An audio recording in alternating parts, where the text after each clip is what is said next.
Hello दोस्तों, कैसे हो आप लोग। आइए हम आपके लिए बहुत शानदार बहुत अच्छे तरीके से दोस्तों यूपी टेट का सिलेबस करवा रहे हैं। दोस्तों आप लोग को सभी लोग मालूम हो गए दोस्तों, आपका यूपी टेट का एग्जाम दोस्तों जनवरी के लास्ट सप्ताह में पड़ रहा है दोस्तों। 29 और 30 जनवरी को 29-30 जनवरी को पड़ रहा है दोस्तों। आप लोग अभी से तैयारी में जो लग जाएंगे तभी आप उसको हासिल कर पाएंगे दोस्तों। आगे आने वाले जो भर्तियां हैं दोस्तों उनमें आप लोग सम्मिलित हो पाएंगे दोस्तों। आप लोग अच्छे से तैयारी करिए दोस्तों। चलिए हम आज अब शुरू करने वाले हिंदी क्लास दोस्तों। मैं 2 पार्ट इसका प्रोवाइड करवा चुका हूँ दोस्तों। आप लोग वीडियो को अच्छे से देख लीजिए। यदि जो भी भाई लोग यदि वीडियो को नहीं देखे हैं उसको जाके पहले पिछली वाली वीडियो देख लीजिए दोस्तों।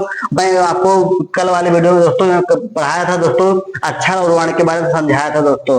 तो आज मैं आपको शब्द के बारे में चर्चा करने वाला हूं दोस्तों। यदि आप लोग पिछले वीडियो नहीं देखे तो उसको जाकर पहले देख लें तब यही समझ में आएगा दोस्तों। बहुत शानदार तरीके से पढ़ाया गया दोस्तों, बहुत मजेदार है दोस्तों। देखिए दोस्तों, मैं आज चर्चा करने वाला शब्द के बारे में। शब्द के बारे में चर्चा करूंगा दोस्तों। शब्द क्या होता है? शब्द दोस्तों होता है वर्णों का सार्थक मेल शब्द कहलाता है। क्या है दोस्तों? वर्णों का जो सार्थक मेल होता है उसे हम क्या कहेंगे? उसे हम शब्द कहेंगे। वर्णों के सार्थक मेल को हम शब्द कहेंगे। वर्णों के सार्थक मेल को हम क्या कहेंगे? शब्द कहेंगे। वर्णों के सार्थक मेल को वर्णों के सार्थक मेल को शब्द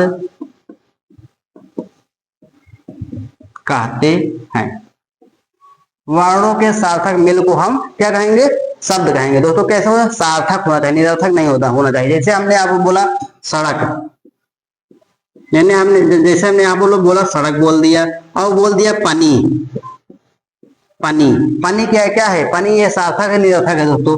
पानी कोई बोलता है? पानी को पानी बोलता है कोई? पानी को पानी कोई बोलता है? नहीं बोलता है। तो दोस्तों ये क्या हो जाएगा? ये निरर्थक हो जाएगा। क्या हो जाएगी? ये निरर्थक हो जाएगा।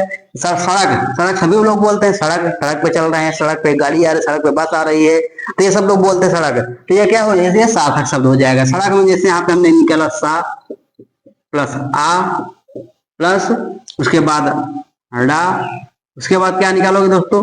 यहाँ पे आ, उसके बाद का, उसके बाद आ।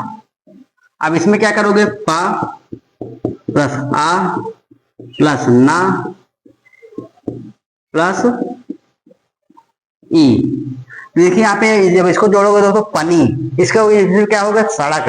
ये क्या है दोस्तों? ये क्या है? देखिए वर्णों 1 2 3 4 5 6 वर्णों से मिलकर क्या बना है? सड़क बना है।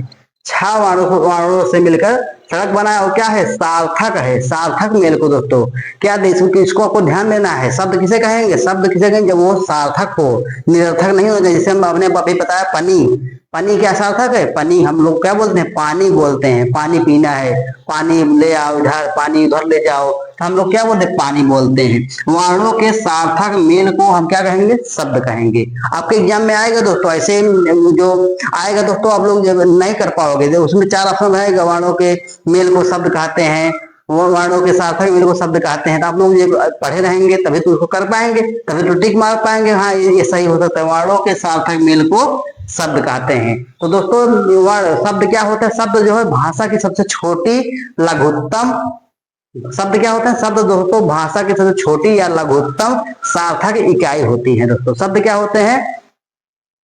यह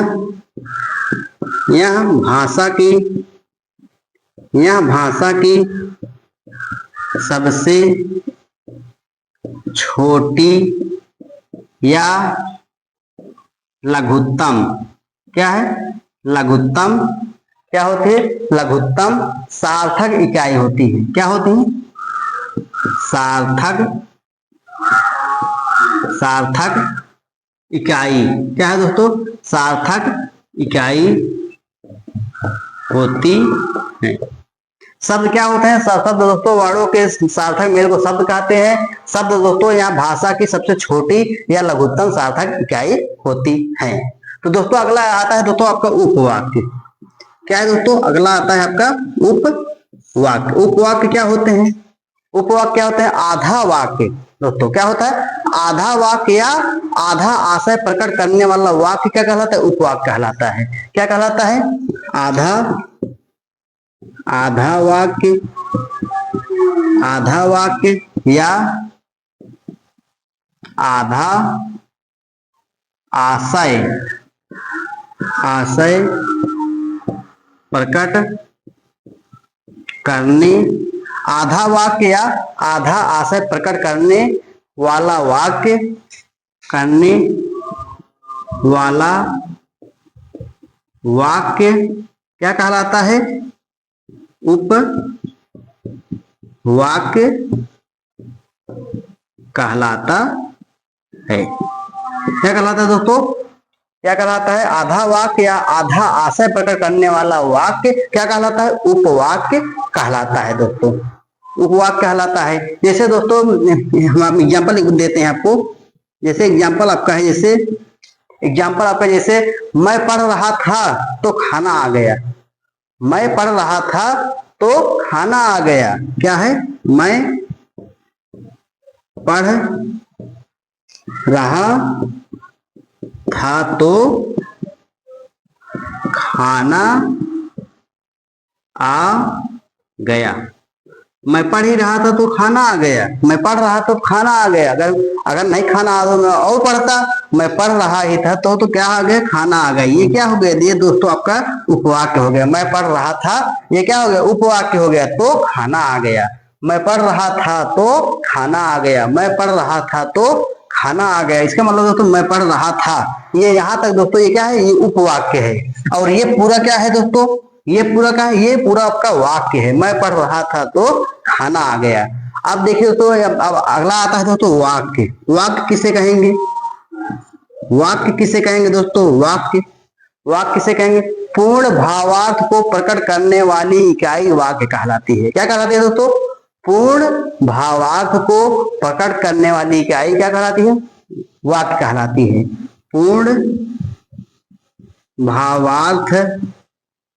पूर्ण भावार्थ को प्रकट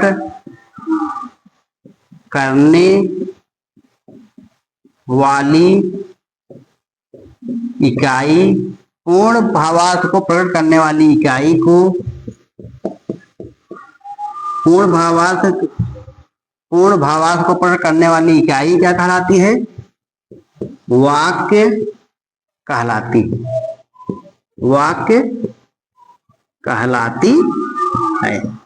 वाक्य क्या है दोस्तों? पूर्ण भावार्थ को प्रकट करने वाली इकाई वाक्य कहलाती है। पूर्ण भावार्थ को प्रकट करने वाली इकाई वाक्य कहलाती है। जैसे यहाँ पे देखिए, मैं पढ़ रहा था तो खाना आ गया। तो क्या है? पूर्ण भावार्थ प्रकट कर रहा है। पूर्ण भावार्थ प्रकट कर रहा है दोस्तों। यहाँ पे मैं पढ़ रहा था तो खाना आ गया। मैं पढ़ रहा था तो खाना आ गया। जैसे हमने एग्जाम्पल ले रहे हैं दोस्तों, यहाँ पे एग्जाम्पल है आपका, जैसे क्या है? मोहन है जाता स्कूल। मोहन है जाता स्कूल। मोहन है जाता स्कूल, ये क्या आपका पूर्ण भावार्थ प्रकट कर रहा है? पूर्ण भावार्थ प्रकट कर रहा है दोस्तों। मोहन है जाता स्कूल। मोहन है जाता स्कूल, ये कोई वाक्य है? मोहन है जाता स्कूल, ये कोई वाक्य है? आप लोग बोलोगे नहीं है। आप लोग बोलोगे नहीं है। ये क्या है? ये पूर्ण भावार्थ प्रकट नहीं कर रहा है। तो इसको सही कैसे करोगे? जैसे यहाँ पे मोहन स्कूल जाता है। मोहन स्कूल क्या है? मोहन स्कूल जाता है। मोहन स्कूल जाता है, ये क्या है? ये पूर्ण भावार्थ प्रकट कर रहा है दोस्तों। क्या कर रहा है? ये पूर्ण भावार्थ प्रकट कर रहा है दोस्तों। आप लोग इसका स्क्रीनशॉट ले लीजिए। उसके बाद थोड़ा और बच्चा है, इसके हम बारे में चर्चा करेंगे दोस्तों। चलिए हम इसको साफ करते हैं।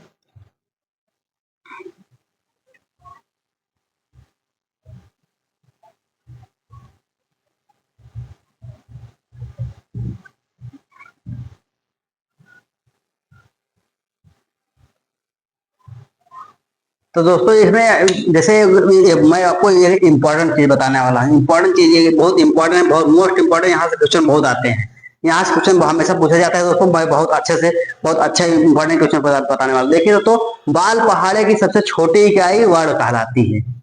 बाल क्या है? बाल पहाड़े की सबसे छोटी इकाई क्या कहलाती है? वर्ण कहलाती है, वर्ण कहलाती है। बाल पहाड़े की सबसे छोटी इकाई क्या कहलाती है? वर्ण कहलाती है। ये नंबर 1 हो गया। नंबर दूसरा है दोस्तों, नंबर दूसरा क्या है? वर्णमाला। क्या है? वर्णमाला या भाषा की लघुत्तम सार्थक इकाई शब्द कहलाती है। वर्णमाला, वर्णमाला या भाषा की लघुत्तम